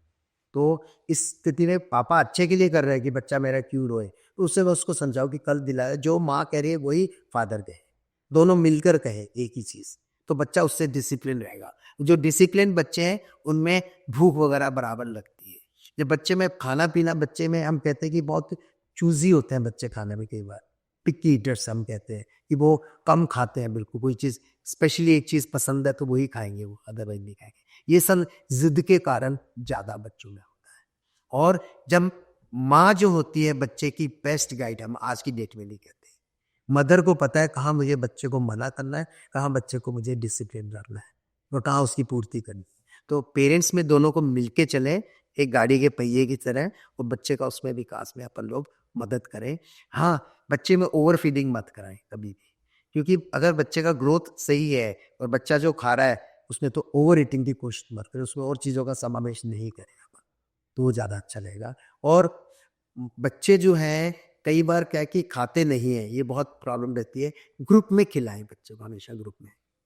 तो जैसे बच्चा व्यायाम भी करे, शाम को आउटडोर गेम्स खेले, बच्चा भूख लगेगी तो बच्चा खाएगा, और बच्चा दूसरे बच्चों से मिल के जाए, दूसरे बच्चे के जो फ्रेंड्स हैं उनको कोई भी ओकेजन पे घर पे बुलाए। कभी किसी का बर्थडे आएगा, बर्थडे पे जाए बच्चा, तो वहाँ देखो बच्चा आराम से औरों के साथ खाएगा। तो बच्चे में एक ग्रुप की फीलिंग हो, जो बच्चे आइसोलेटेड रहते हैं। आजकल क्या गया, न्यूक्लियर फैमिलीज हो गए, आइसोलेटेड हो गए, बच्चों की टाइम नहीं दे पाते पेरेंट्स, इसलिए खाने पीने में भी बच्चे थोड़े से कम लेते हैं। तभी मैंने कहा कि एक समय का खाना, कम से कम शाम का खाना सब इकट्ठे बैठ के खाएं। उस समय क्या है कि टेबल पे बैठ के जो बड़े बच्चे भी है 10-12 साल के, उनसे चर्चा हो सकती है, तुम्हारी पढ़ाई कैसी चल रही है, कैसे हो। तो ये चीज़ें, और एक मोबाइल का यूज़ कम से कम करें। मोबाइल बिल्कुल, बच्चा एक बार गया पेरेंट्स के पास, माँ के पास गया, माँ मुझे ये चाहिए, माँ मोबाइल में, फिर क्या माँ चाहिए, माँ मोबाइल, बच्चा में फिर क्या करता है, खुद भी मोबाइल चलाना सीख जाता है, मेरे पेरेंट्स ये कर रहे हैं। अच्छा, ये वाली चीज़ रहती है। तो इसलिए हमेशा, या पापा के पास गया बच्चा, कोई चीज़ मुझे ये चीज़ चाहिए, वो मोबाइल में बिजी है, तो वो चीज़ जब खाने की टेबल पे हो उसमें कोई मोबाइल वगैरह नहीं, सिर्फ वार्तालाप, हर एक से बातें करना, प्लानिंग करना, कोई बहुत जरूरी फ़ोन हो वो अटेंड कर लें। अदरवाइज रूटीन टॉक जो होती है डाइनिंग टेबल के बाद में करनी चाहिए, जहाँ पे भी अपन बैठ के खाना खाएं, ज़मीन पे बैठ के खाएं, कहीं भी खाएं, प्रेम पूर्वक खाएं, सब मिल के खाएं, और बांट कर खाएं, बांट कर कि नहीं जो भी चीज़ बनी है सबको जो पसंद है जिसको वो चीज़ दें अपन। तो उस समय जो बच्चे ऐसे बैठकर पेरेंट्स के साथ खाते हैं, उनमें जाकर वो खाने में जिद नहीं करते हैं ज़्यादातर। ये चीज़ है। और बच्चे की डिमांड जिनकी समय समय पे इमीडिएटली पूरी मत करो। जब बच्चे ने कोई अच्छा काम किया, कोई बच्चा क्लास में जैसे फर्स्ट आया बच्चा, तो उस समय उसको बजाने जाए कि बेटा उस दिन तुम्हें मना किया था हमने, ये बारी तुम्हें अभी नहीं दिलाएंगे, आज हम तुम्हें ये दिला रहे हैं। उस समय दिलाएगा। तो इससे तो बच्चे को लगेगा, इंस्पायर होगा बच्चा कि मुझे अच्छा काम करना है, तो ही माता पिता मेरी सब चीज़ों की पूर्ति करेंगे जो मैं चाहता हूँ। जी इससे डबल फायदा होता है, बच्चे को चीज़ भी मिल जाती है, बच्चा में। और बच्चों में ये भी आदत डालें कि हमेशा you are not the always first winner. कई बार बच्चों में होता है एक बार फर्स्ट आएगा, वो अगली बार फर्स्ट सेकंड आ गया तो वो तवा आ जाता है। नहीं, दिस इज ये जहाँ तुमने अच्छा किया तुम फर्स्ट आ गए, तुम सेकंड आए, एवरीवन इज विनर। हर एक जो पार्टिसिपेट का सभी विनर मानता हूँ मैं तो, हर एक जना विनर, यही उसमें भावना रख के तुमने पार्टिसिपेट किया, that is appreciable. So every participant is winner. First second third ही तो लिमिटेड है। अगर 5 फर्स्ट होंगे तो 5 फर्स्ट में आ जाओगे, 10 फर्स्ट है 10 फर्स्ट में आ जाओगे। तो बच्चा एक तरह से इसको बहुत हेल्दी वे में ले, बच्चा हेल्दी कंपटीशन हो बच्चे का आपस में। तो आपने जैसे कुछ चीज़ें बहुत अच्छी की, मैं फिर वापस रिपीट करना चाहूँगा हमारे व्यूअर्स के लिए एटलीस्ट, कि पेरेंट्स को ये ज़रूर ध्यान में रखना चाहिए कि बच्चे ज़िद्दी ना बने, उनकी सारी मनमानियाँ, सारी इच्छाएं पूरी नहीं करनी चाहिए, उनको समझाना भी चाहिए, साथ ही साथ उनके सामने कोई हीटेड कॉन्वर्जेशन नहीं करनी चाहिए, तो लड़ाई झगड़ा नहीं करना। सही सही पकड़ा, बिल्कुल सही बात है। साथ ही साथ उनके सामने खुद फ़ोन पे नहीं रहना चाहिए ताकि वो भी फ़ोन। हाँ, असल एक वो आदर्श मानता है अपने पेरेंट्स को, उनसे सीखता है वो, सही है। आपने एक और बात बहुत अच्छी बताई कि ओबेसिटी एक बढ़ती बीमारी होती जा रही है इंडिया तो में। सही कह रहे हैं जी। ये क्यों हो रहा है और इसको कैसे कंट्रोल किया जा सकता है? देखिए, ओबेसिटी जो हो रही है, इसके कई कारण होते हैं। एक तो जेनेटिक फैक्टर्स होते हैं, जिसमें माता पिता ओबेस हैं तो बच्चे में हो, उसमें तो अपन बहुत ज़्यादा हेल्पफुल नहीं रह सकते। दूसरी जो होती है वो होती है बच्चे के आहार के कारण, क्योंकि आजकल के जंक फूड का प्रचलन बहुत ज़्यादा हो रहा है। इसके अंदर जो है कि फैटी चीज़ें ज़्यादा हैं, मीठी चीज़ें ज़्यादा हैं इसके अंदर, और साथ के साथ इसमें अपन देखते हैं कि केमिकल्स ज़्यादा मिले हुए हैं। तो इन सब के कारण, जंक फूड के कारण बच्चे के अंदर का जो नॉर्मल जो आहार होना चाहिए उसको ये रिप्लेस कर लिया है इसने। एडोलेसेंट्स में ज़्यादा देखा गया है ये। तो इसके कारण क्या होता है कि बच्चे जब ये आहार खाते हैं, तो मैंने जैसे पहले बताया कि हेल्दी फूड नहीं रहता और ये बच्चे ओबेस हो जाते हैं। नंबर 2, आजकल जो मोबाइल का प्रचलन हो गया है। तो आजकल बच्चों देखा है, जैसे मोबाइल है या टेलीविज़न देखते हैं बच्चे, तो वो उसी में लगे रहते हैं और चलना फिरना कम हो गया बच्चों का। 2 चीज़ें। तीसरा क्या है कि बच्चे आउटडोर गेम्स कम खेलते हैं, बच्चे आउटडोर गेम्स।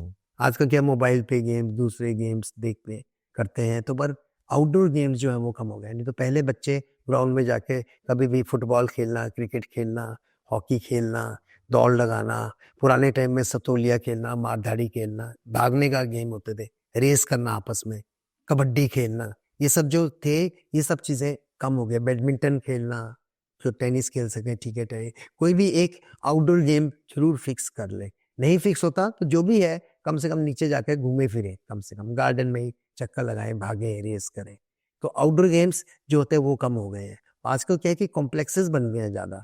तो कॉम्प्लेक्सेस में क्या कि लोग आलस भी करते हैं, कौन नीचे जाएगा, कौन। हालांकि सभी जगह कॉम्प्लेक्स में बाहर एक गार्डन जरूर पास में होता है, कहीं ना कहीं ग्राउंड होता है, तो ग्राउंड में जरूर जाना चाहिए। और दूसरा क्या हो गया कि आजकल जो बच्चे हैं वो क्या है कि जैसे उनकी दिनचर्या भी थोड़ी सी वो हो गई है, डिस्टर्ब सी मैं कहूँगा, कि रात को लेट नाइट तक जागना, 2-3 बजे तक जागते पड़ते हैं और फिर सुबह लेट उठते हैं, तो सुबह का भी कोई गेम खेलने जाने की पॉसिबिलिटी कम रहती है। या नहीं तो होता तो एक्सरसाइज करें, कोई भी एक्सरसाइज, जो योगा है आजकल बहुत अच्छी एक्सरसाइज है जो घर में बैठ के कर सकते हैं, उससे भी वजन कंट्रोल रहता है, एकाग्रता बढ़ती है। बाकी अपने कोई भी जो जैसे सिंपल एक्सरसाइज, बॉडी के मूवमेंट्स करें, कसरत व्यायाम करें, सूर्य नमस्कार करें, जिसके अंदर आसानी से कर सकते हैं, पर एक नियम बना लें उसमें कि सूर्य नमस्कार वगैरह सुबह सुबह तो अपन करते हैं, दिन के टाइम में करना थोड़ी दिक्कत रहती है, सुबह के समय में करना आसान होता है। और तीसरी चीज़ ये है, मैं कहूँगा कि जहाँ पर भी जैसे कोल्ड ड्रिंक्स वगैरह है, ये जो कोल्ड ड्रिंक्स है, ये इनके अंदर भी बेवरेजेस जो है, इनके अंदर कैलोरीज बहुत ज़्यादा होती हैं, तो वो भी क्या है कि वज़न बढ़ाने में बहुत ज़्यादा बढ़ाती हैं वज़न। तो वज़न कम करने का सबसे अच्छा तरीका तो आउटडोर गेम्स और एक संतुलित आहार, जिसमें क्या है कि अपन सैलेड ज़्यादा खाएं, जिसकी कैलोरिक वैल्यू कम है। आपको पता है हरी सब्जियों की कैलोरिक वैल्यू बहुत कम है, हरी सब्जियां खूब खाएं, प्रचुर मात्रा में, सैलेड खाएं, हम्म, फल खाएं सारे, और साथ के साथ जो संतुलित आहार में जो रोटी और ये सब चीज़ें लें। सिर्फ जो चॉकलेट्स खाना ये और दूसरी चीज़ें खाना, आइसक्रीम खाना, ये चीज़ सिर्फ यही चीज़ें खा के अपने आहार को अपन खराब नहीं करें, पौष्टिक आहार। उसका ये मैंने पहले भी बताया था आपको कि उसका एक सब्स्टिट्यूट नहीं होना चाहिए, कभी-कभार एडिशन हो सकता है, कभी-कभार वो। तो ये चीज़ों का इसके कारण ओबेसिटी बच्चों में बहुत ज़्यादा बढ़ रही है। और एक जो एडोलेसेंट की एज होती है, जो हम कहते हैं कि 9-10 साल से लेके 16-17 साल तक की एज, इसमें बच्चे की विकास होता है, बच्चे में हार्मोन्स में चेंजेस आते हैं और लड़कियों में ज़्यादा चेंजेस आता है हार्मोन्स में। और लड़कियां क्या है, शर्म के कारण कई बार क्या है कि गेम्स नहीं खेल पाती हैं, गेम्स कम खेलती हैं लड़कियां। लड़के लोग तो फिर भी चले जाते हैं। तो उनमें इस एज में एक तो हार्मोन चेंजेस, दूसरा उनका आहार और तीसरा फिजिकल एक्टिविटी कम, उसके कारण उनमें ओबेसिटी ज़्यादातर बच्चियों में, लड़कियों में ज़्यादा देखी गई है। और एक बार ओबेसिटी हुई तो बच्चियां और भी फिर शर्म करती है कि जैसे जाएंगी कोई टोक दे तो ये चीज़ एक साइकिल सा बन जाता है। इसमें उनको हिम्मत रखनी चाहिए, जो नीचे नहीं जा सकती हैं कहीं ग्राउंड में खेलने, योगा वगैरह करें, घर पे एक्सरसाइज करें। लड़कियों के लिए बहुत अच्छी बात है डांस की प्रैक्टिस। तो डांस विधा अगर आती है उनको, डांस डेली कोई भी डांस की प्रैक्टिस कर लें वो, तो उससे भी काफ़ी हद तक मोटापा नहीं आएगा उनमें। मतलब आउटडोर एक्टिविटीज़ या इंडोर में फिजिकल एक्टिविटीज बराबर चलनी चाहिए और अपना काम खुद करें ज़्यादातर। उससे भी क्या काफ़ी कैलोरीज अपनी एनर्जी जो होती है अपनी काफ़ी उसको अपन लोग स्पेंड कर सकते हैं। बाकी नहीं तो सारा दिन जैसे अपन सोचेंगे दिन में जो भी खाते पीते हो सब एनर्जी अपनी गेन होती रहती है बॉडी के अंदर। जी, सही बात है। तो इसमें माता-पिता का बहुत ही अहम रोल है, ताकि वो अपने बच्चे की हैबिट फॉर्मेशन कर पाए बचपन से ही, कि वो लोग आउटडोर गेम्स भी खेल रहे हैं और टाइम पे भी होती है उस समय भी थोड़ा जो समय मिलता है उसमें बच्चे गेम जी। खेलते हैं, उसमें भी पार्टिसिपेट करें, बराबर जी, पार्टिसिपेट करना चाहिए। जी। तो माता-पिता को ध्यान रखना चाहिए कि टाइम से सुलाएं बच्चों को, बिल्कुल, बिल्कुल, बिल्कुल। स्क्रीन टाइम कम किया। हाँ, स्क्रीन टाइम बिल्कुल कम होना जी। चाहिए। मैंने बताया ना मोबाइल और स्क्रीन टाइम तो बहुत लिमिटेड होना चाहिए। बहुत जो अपने ऐसे हैं एजुकेटिव हैं जो स्क्रीन में जो आते हैं ऐसे जो भी चीज़ें आती हैं ऐसा लिटरेचर ऐसा आता है, सही जो बात। भी ऐसी मूवीज़ आती हैं जो मतलब ऐसी हैं कि जो बच्चे को एक तो अपन कहते हैं कि यानी बच्चे के लिए बहुत अच्छी लाभप्रद हो, गंदी आदतें नहीं पड़े बच्चों में। अच्छा जिसमें शो हो, बच्चे को कुछ शिक्षित हो, बच्चा एजुकेशन लेवल उसका बढ़े। उसकी मैं कहूँगा कि उसकी हर एक चीज़ के बारे में जानकारी बढ़े बच्चे की और बाहर कहाँ और क्या हो रहा है विदेशों में, देशों में, ये चीज़ तो अपन न्यूज़ वगैरह में जो आता है ये चीज़ आइटम तो देखें बच्चे। वंस इन व्हाइल कभी मूवी भी देख लें, पिक्चर भी देख लें फ्रेंड्स के साथ आके, पर ये ध्यान रखें कि screen time should not be A substitute of the rest of the activities. ये नहीं हो कि आउटडोर एक्टिविटीज़ में ये स्क्रीन टाइम जो है आपका डिस्टर्ब करे उसको। आउटडोर गेम्स भी खेलें, थोड़ा बहुत स्क्रीन टाइम भी कर सकते हैं अपन लोग। सही बात है। किस टाइप की बीमारियों को जन्म देता है ओबेसिटी? देखिए, जो बच्चे ओबेस होते हैं, उनमें क्या है कि सबसे पहले तो हाइपरटेंशन, ब्लड प्रेशर ज़्यादा होना, डायबिटीज़ होना। अच्छा, तीसरा क्या होता है, बच्चों में एक मानसिक हीन भावना आ जाती है, जो बच्चे में ओबेसिटी होते हैं और बच्चे भी सब टोकते हैं, ओबेस हो तुम तो।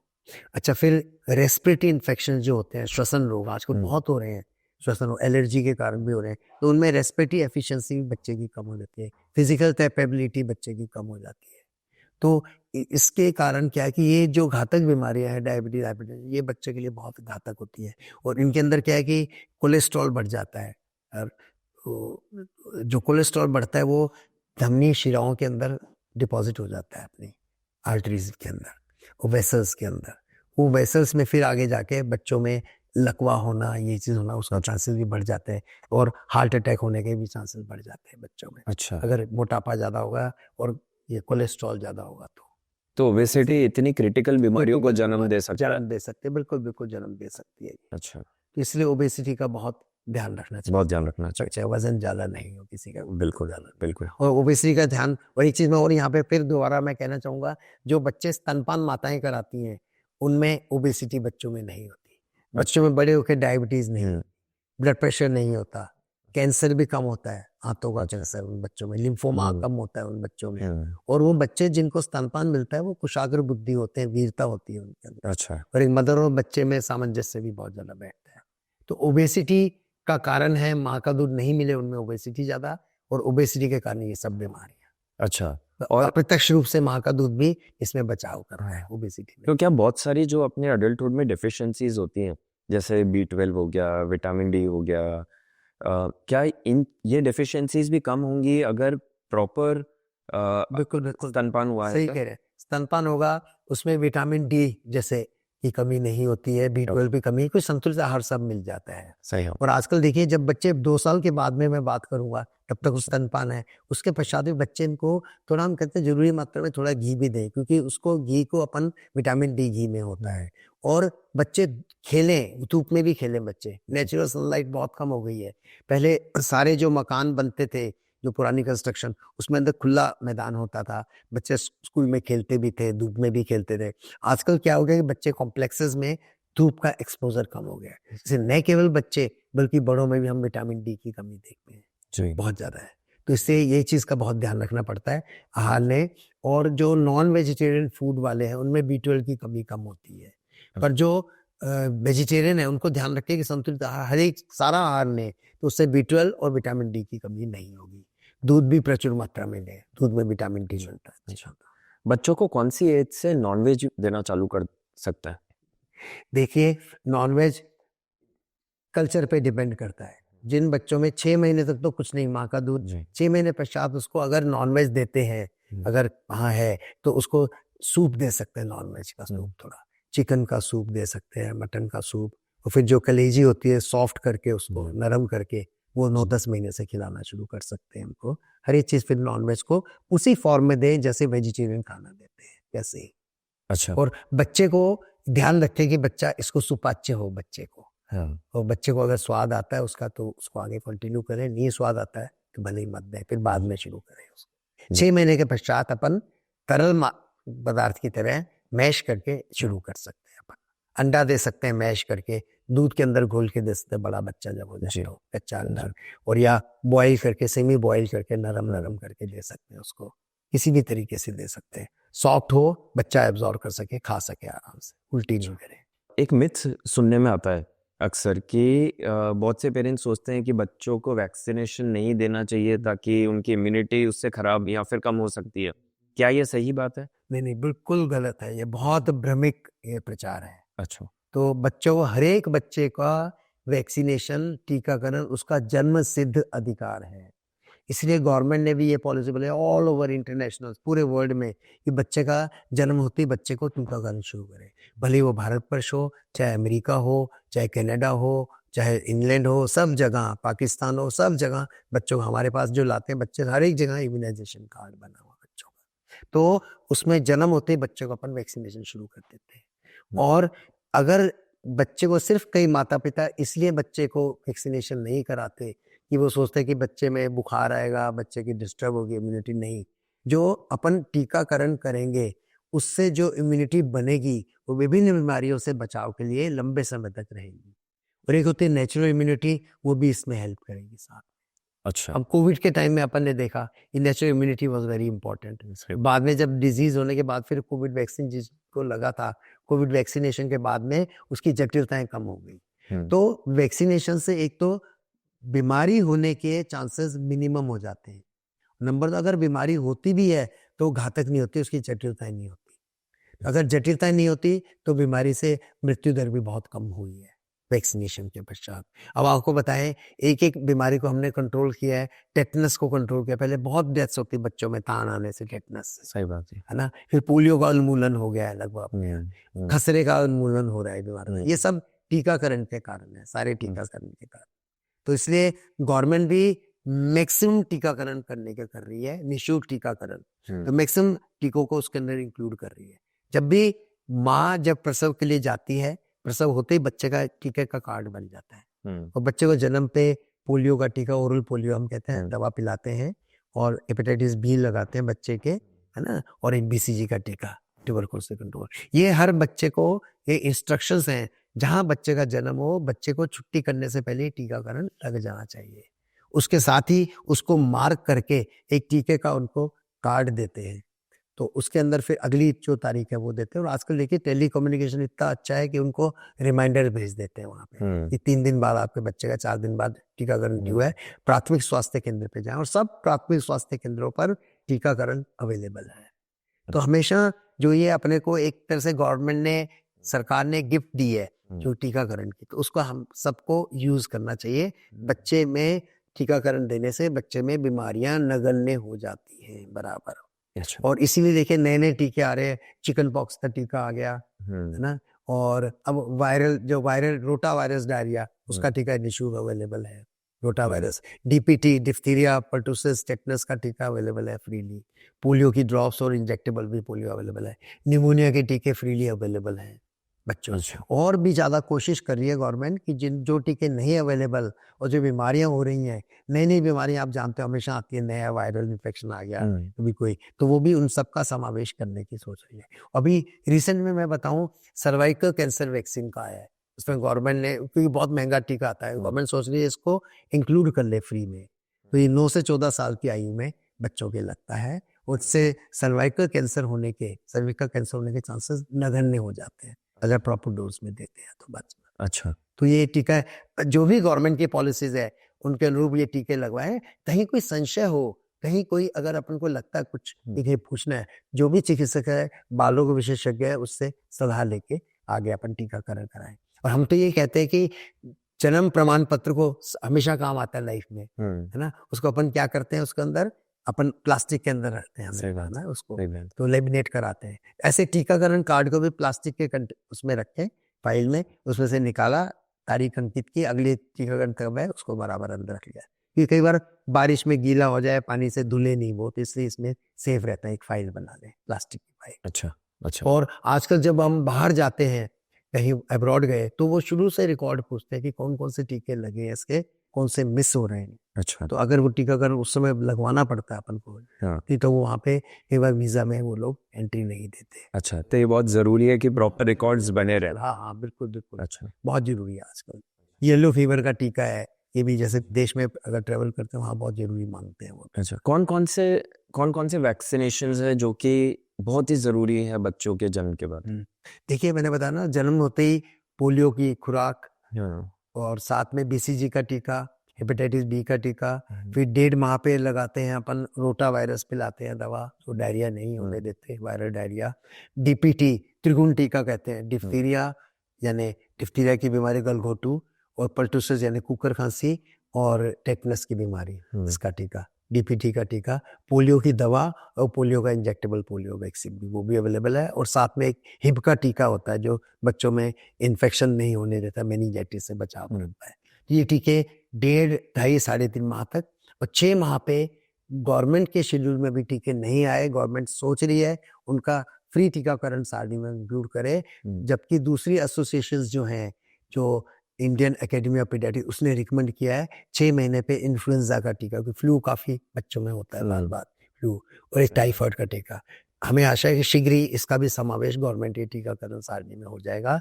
9 महीने पे अपन पहले MMR कहते हैं, आज का MR का टीका लगता है, मीजल्स और रूबेला का टीका।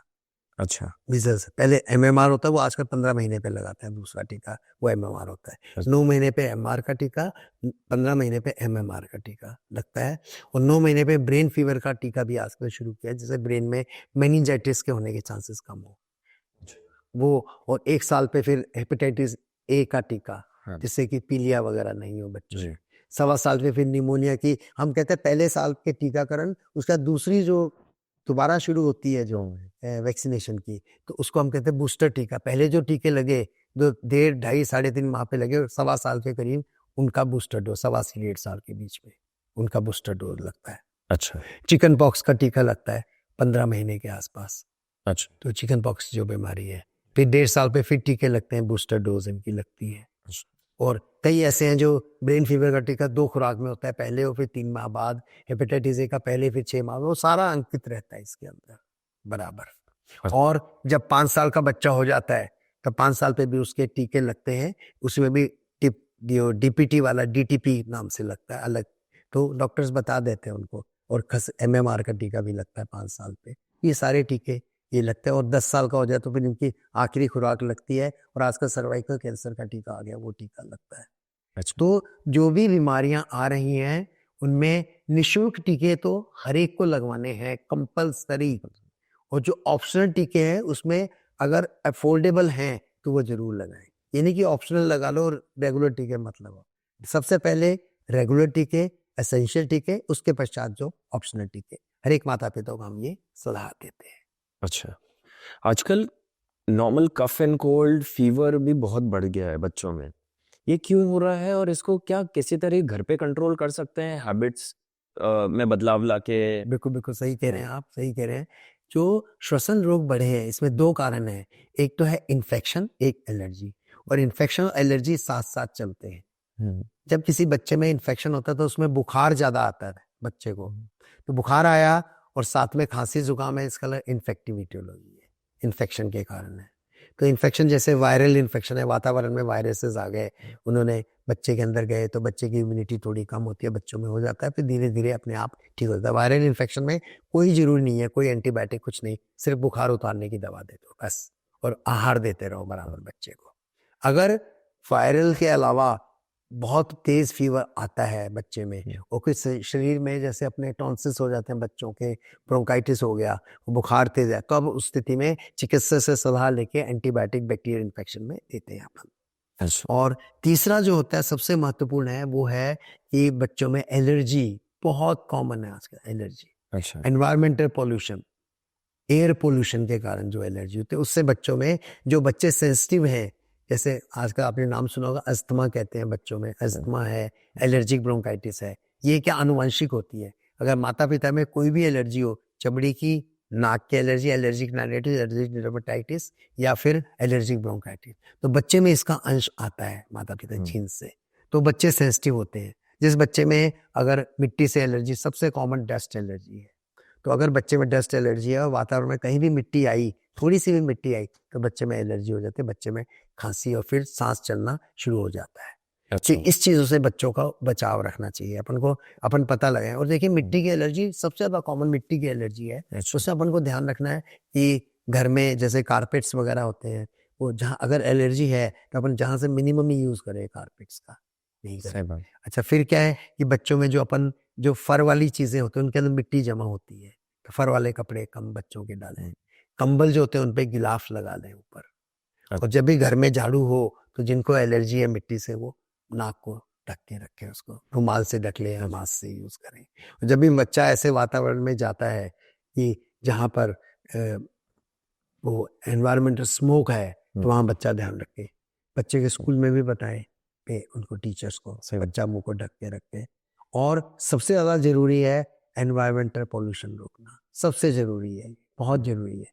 एयर पोल्यूशन कम होना चाहिए। जिसमें क्या है कि आजकल जो अपन ने देखा होगा, जो टेम्पू चलते हैं लंबे, उनमें पीछे वो डीजल से वो जाते हैं, धुआं निकलता है, और डीजल एग्जॉस्ट पार्टिकल बहुत ज्यादा डेंजरस है बच्चों में, नन्हे मुन्नों में हमारे बहुत एलर्जी करते हैं। अच्छा, अपन एनवायरमेंटल पोल्यूशन का ध्यान रखेंगे, बच्चे को अपन प्रिकॉशंस बता देंगे, स्कूल में भी ध्यान रखेंगे, अच्छा आहार देंगे, तो इससे एलर्जी भी कम होगी और इन्फेक्शन भी कम रहेगी बच्चे में। अच्छा। तो इससे हमें मदद मिली, और जो वैक्सीनेशन लगता है उससे इन्फेक्शन के चांसेस कम रहते हैं। अच्छा। पर आजकल जो है, एक तो वायरल इन्फेक्शन और दूसरा एलर्जी, इन दोनों के कारण बच्चे ज्यादा बीमार पड़ते हैं। बिल्कुल। ऐसे कौन से सिचुएशंस होते हैं जिसमें डॉक्टर से कंसल्ट करना अनिवार्य है, कि पेरेंट्स को डिले नहीं करना चाहिए? बिल्कुल बिल्कुल, हाँ, बहुत सही। अच्छा, आपने सटीक प्रश्न पूछा। हर जगह ये पॉसिबल भी नहीं है कि डॉक्टर से वो संपर्क कर पाए। कई बार ऐसी सिचुएशन होती है, दूर होते हैं डॉक्टर, टेलीफोन भी नहीं लग रहा है या कुछ नहीं लग रहा, तो हम लोग रेड फ्लैग साइन कहते हैं, रेड फ्लैग साइन। अगर बच्चा बिल्कुल सुस्त पड़ जाए, बहुत तेज बुखार आए, ठंडा पड़ जाए बच्चा, पेट फूल जाए, पेशाब जाना बंद कर दे, लेटरिन जाना बंद कर दे, बच्चे में उल्टियां बहुत ज्यादा हों, प्यास बहुत ज्यादा लगे, ऐसा लगे कि बच्चे में जैसे ठंडा शरीर पड़ रहा है और बच्चे की आंखें अंदर धस रही हैं, बच्चे की नब्ज जो है वो कमजोर हो रही है बच्चे की, है ना, और बच्चे में तान आए, झटके आए, नीले पड़ रहा है शरीर बच्चे का, और बच्चा बहुत बेचैनी महसूस कर रहा है, और छोटा बच्चा रो ही रहा है बराबर, चुप ही नहीं हो रहा, तो उस स्थिति में हम सोचते हैं और बच्चा फीड लेना बंद कर दे, छोटा बच्चा बिल्कुल फीड नहीं ले, और या चमड़ी पे कोई ऐसे एबनॉर्मल चीज़ें हो जाए, दाने वगैरह हो या कोई ऐसी चीज़ हो, उस स्थिति में हम सोचते हैं कि बच्चे को बराबर हमें चिकित्सक को बता देना चाहिए। तो उस स्थिति में तो इमरजेंसी रेड फ्लैग साइन है। अगर बच्चे में हाँ ये है कि अगर बच्चे में हल्का सा बुखार है तो उसको अपन देख सकते हैं भी, बुखार की दवा दे दी, आजकल सबके पास अवेलेबल है। जब टीकाकरण में जाते हैं वहाँ बुखार उतारने की दवाई देते हैं तो वो दवाई चिकित्सक से सलाह लेके दे सकते हैं। अगर अपन को डोज पता है सही पहले दी हुई है तो वो एक बार अपन इमरजेंसी ट्रीटमेंट घर पे दे सकते हैं वो चीज़ें जी। और साथ के साथ सबसे जरूरी है बच्चे का आहार कम मत करें। पहले भी मैंने कहा स्तनपान कराते रहें, ऊपर की चीज़ें खिलाते रहें, पानी खूब पिलाएं, जिससे क्या कि बच्चे में कोई डेफिसिट नहीं होगी उससे और उस इम्यूनिटी बनी रहेगी बच्चे की। आहार कम नहीं करना, ये पेरेंट्स कर सकते हैं। जी। और जो हम कहते हैं कि जो देसी इलाज है जैसे हल्दी है, कोई नुकसान नहीं है उसका, फ़ायदे ही फ़ायदे हैं उसके। वो दूध में डाल के हल्दी देना लोग प्रेफर करते हैं और काली मिर्च को वो डाल के देते हैं, उसमें पीस के डाल के दूध में दे देते हैं, या और कोई दूसरे चीज़ें हैं जो वो सोचते हैं एंटीसेप्टिक की तरह हैं, बच्चे के आहार में दे सकते हैं, वो दे सकते हैं। गर्म पानी में नमक डाल के गरारे करना, सलाइन गार्गल करना, गले के लिए बहुत सूदिंग होता है, वो दे सकते हैं। ये सब चीज़ें अपन दे सकते हैं। गर्म पेय पदार्थ बच्चे में देते रहिए। हाँ? और कई बार कई बच्चे, मैं आपको बताऊं कशिश, एक चीज़ कि कई बच्चों में तेज़ बुखार में तान आने की बीमारी होती है, तो उनको दौरे आने लग जाते हैं। उनमें बुखार आते ही बुखार की दवाई एक बार शुरू करते हैं, जो गोली बताई होती है वो गोली दे दें, फिर चिकित्सक से अपन सलाह लें। अगर बच्चे का बुखार थोड़ी सी उल्टी हुई तो उल्टी की दवाई अगर अपन को सही डोज पता है तो अपन दे सकते हैं। बाकी हम ये कहते हैं ज़्यादातर खुद सेल्फ जो ड्रग है वो नहीं होनी चाहिए, सेल्फ मेडिकेशन अवॉइड करते हैं। काउंटर्स पे जाके, ड्रग काउंटर पे जाके वो भी अपन मेडिसिन ले, या वो कई बार सही खुराक नहीं बताते तो भी हम अवॉइड करते हैं। चिकित्सक से सलाह लेके करें, चिकित्सक हमेशा सही सलाह देगा। जिस चीज़ की अपन को डोज पता है, आजकल जैसे कॉमन है पैरासिटामॉल, वो अपन उस हिसाब से अपन दे सकते हैं। बच्चे की आंखें थोड़ी आ रही हैं तो अपन साफ कर लें, उसको पानी से साफ कर लें और फिर बाद में चिकित्सक की सलाह ले लें। और एक चीज़ और कहना चाहूँगा, बच्चे के अंदर एक आदत और डालें कि हमारे डेंटिस्ट भाई जो हैं उनमें बहुत दिक्कत आती है जब बच्चों के अंदर कैरीज हो जाती है, छेद हो जाते हैं दांतों में, तो उसका बहुत ईजी है, उसका शुरू से ही ध्यान रखें। बच्चे को ब्रश जरूर कराएं, 2 बार ब्रश करें, सुबह और रात को सोते हुए, और ज़्यादा महत्वपूर्ण है सोने से सोते समय। उससे अंदर रात्रि के समय जो अंदर माइक्रो ऑर्गेनिज्म है वो ग्रो नहीं करते हैं बच्चों के, तो वो बहुत जरूरी है। और बच्चा जब भी खाना खाए उसके पश्चात कुल्ला जरूर करे बच्चा। इन स्थितियों में क्या है कि बच्चे में दांतों की सफाई रहेगी। बहुत सिंपल इलाज है, अदरवाइज नहीं तो कैरीज हुई चॉकलेट वगैरह खाते हैं उनमें भी ज्यादा है तो उसमें दिक्कत आती है, दर्द होता है। सही बात है। तो इन चीजों में काफी अगर अपन प्रिकॉशंस रखते हैं घर में ही, खाने पीने में प्रिकॉशंस रखते हैं, तो उनसे काफी हद तक अपन बीमारियों का शुरू में ही अपन इनको रोक सकते हैं। सही बात बाद में संभव है। जब पेरेंट्स बच्चों के साथ ट्रैवल प्लान कर रहे हैं तो क्या चीज़ें उनको इंश्योर करनी चाहिए ताकि उनको ट्रैवलिंग के टाइम पे कोई परेशानियों का सामना ना करना पड़े? बिल्कुल सही कह रहे हो आप। सर्वप्रथम तो मैं ये कहूँगा साथ में कुछ मेडिसिन्स लेके चलें, एसेंशियल मेडिसिन्स। जैसे रास्ते में कहीं पेट दर्द हो, चिकित्सक से सलाह, हमसे हम लोग सलाह लेके जाते हैं कि पेट दर्द अगर हो जाए ज़्यादा, जब तक आप ट्रैवल कर रहे हो किसी और की भी मदद कर सकते हो। पेट दर्द, उल्टी, दस्त, ORS, है ना, और बुखार उतारने की दवा। और जिन बच्चों में तान आती है उनमें जो गोली देते हैं, प्रीजेम की गोली आती है वो वाली, क्लोवाजेपाम, वो दे सकते हैं। तो इन चीज़ों का ध्यान रखना चाहिए। और बच्चों के लिए घर से बना हुआ आहार जरूर लेके चलें। कई बार क्या होता है कि अपन सोचते हैं कि स्टेशन पे गाड़ी रुकेगी वहाँ पे ले लेंगे, कई बार नहीं अवेलेबल होता है। तो बच्चों के लिए जो एसेंशियल फूड, और मैं इसमें सबसे अच्छी चीज़ बताऊँगा कि वो है पूड़ी। जैसे बनते हो कई दिन तक खराब नहीं होती, आजकल सुबह तक भी खराब नहीं होगी कभी। पूड़ी जरूर लेके जाएं और बच्चों को जो चीज़ अच्छी लगती है वो चीज़ ले सकते हैं। इवन सर्दी के दिनों में तो कोई भी आहार खराब नहीं होता, गर्मियों में इवन पूड़ी भी कई दिन तक चलती है। और एक ध्यान और रखें कि बच्चा आजकल जब बड़ी ऐसी जगह जाते हैं अपन, जैसे माता के गए अपन लोग, माता, तो बच्चा आपके साथ रहे। तो बच्चा को वहाँ पर अगर बिछुड़ जाता है तो बहुत दिक्कत आती है फिर बच्चे को ट्रेस करने में। तो आजकल तो वहाँ पर ये रखें कि बच्चे के ऊपर साथ में रखें, अपना मोबाइल नंबर लिख के रखें। बच्चे के पास मोबाइल नहीं है कि ये हमारा बच्चे का मोबाइल नंबर ही है, कुछ भी अगर कहीं मिलेगा बच्चा रोएगा तो वो हमें इन्फॉर्म कर सकते हैं वो। अच्छा, फिर एक चीज़ मैं कहना चाहूँगा, अगर बच्चे के साथ आप ट्रैवल कर रहे हैं, किसी के घर में जा रहे हैं, तो घर में भी वहाँ देख लें, उनके अंदर कोई वाटर टैंक तो नहीं है बना हुआ कोई। अगर वाटर टैंक है बना हुआ तो देखें अच्छी तरह ढक्कन है नहीं है। कई बार बच्चे क्या खेलते कूदते हैं, उनके घर में गए तो वहाँ पे किसी मेहमान जैसे अपन आउट ऑफ जा रहे हैं कहीं, तो वहाँ पे वो खेलते हैं तो अंदर गिरने का भय रहता है सही बच्चों बात, के। सही बात। किसी तरह से जिस घर में जाएं वहाँ सीढ़ियाँ देखें, बच्चे एकदम ऊपर रहते हैं, जैसे कोई मिलने जाएगा तो सीढ़ियों पे रेलिंग होनी चाहिए, बच्चा गिर जाए तो हेड इंजरी जो होती है बच्चों में बहुत ज़्यादा खतरनाक होती है, बहुत खतरनाक होती है। छोटी सी इतनी सी जगह से बच्चा नीचे गिर जाए सिर के बल, बच्चे में बहुत ज़्यादा इन्हें चोट लग सकती है अंदर की।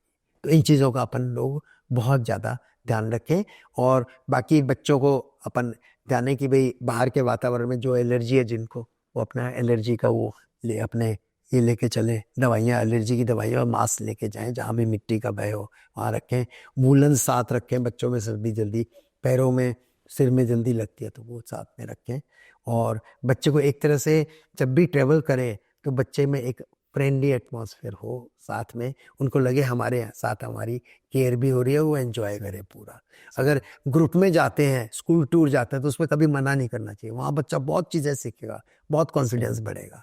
वहाँ उसकी ज़रूरत की चीज़ें बच्चे को साथ में दे दें, और टीचर को भी बता दें। अगर मना कुछ ऐसा है बच्चे में ये डिजीज़ होने का रिस्क रहता है, डॉक्टर ने बताया, तो उनको टीचर्स को बता के रखते हैं। Perfect, perfect. थैंक यू आपका कीमती समय देने के लिए डॉक्टर सरीन। Thank you. अगर आप आज के हमारे इस एपिसोड से कुछ सीखे हैं तो हमारे चैनल को सब्सक्राइब करना ना भूलें, क्योंकि इसी तरीके के पेरेंटिंग वीडियोस हम आगे भी बनाते रहेंगे। अगर आपके कोई सवाल है तो आप प्लीज़ कमेंट बॉक्स में ड्रॉप करें, ताकि हम आगे के वीडियोस में उसको कवर कर पाएँ। और अपने फ्रेंड्स और फैमिली में शेयर करना ना भूलें, ताकि डॉक्टर सरीन की बातें उन तक भी पहुंच पाएँ। Thank you.